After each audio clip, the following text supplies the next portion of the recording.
hello' everyone welcome back to my YouTube channel মোৰ চেনেললৈ আপোনালোক সকলোকে স্বাগতম জনাইছোঁ আৰু মই আজি বনাব লৈছোঁ আমৰ হালুৱা আৰু এতিয়া চলি আছে আমৰ ছিজন তেতিয়াহ'লে ভাবিলোঁ এটা নতুন ৰেচিপি লৈ আহোঁ তাৰ কাৰণে লৈছোঁ মই অলপমান কেৰাহীত ৰিফাইন তেল আপুনি ইয়াৰ বদলি বাটাৰ বা ঘিউ ল'ব পাৰে আৰু 1 কাপ লৈছোঁ চুজি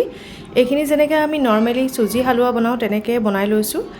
আৰু অকণমান এয়া বেছি ৰ'ষ্ট কৰা নাই হালুৱাখিনি মই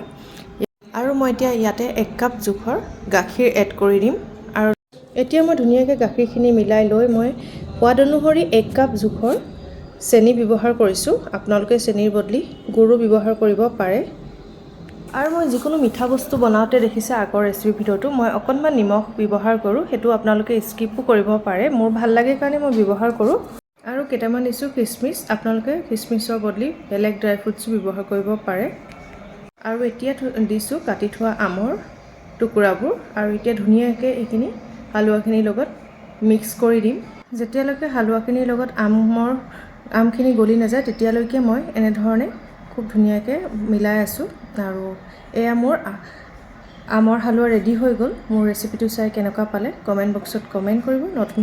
নতুনকৈ চাই থকা সকলে মোৰ চেনেলটো ছাবস্ক্ৰাইব কৰি দিব লাইক কৰিব শ্বেয়াৰ কৰিব আজিলৈ আহিছোঁ পুনৰ আকৌ এটা নতুন ৰেচিপি লৈ আপোনালোকৰ মাজত আহিম আজিলৈ আহিছোঁ বাই বাই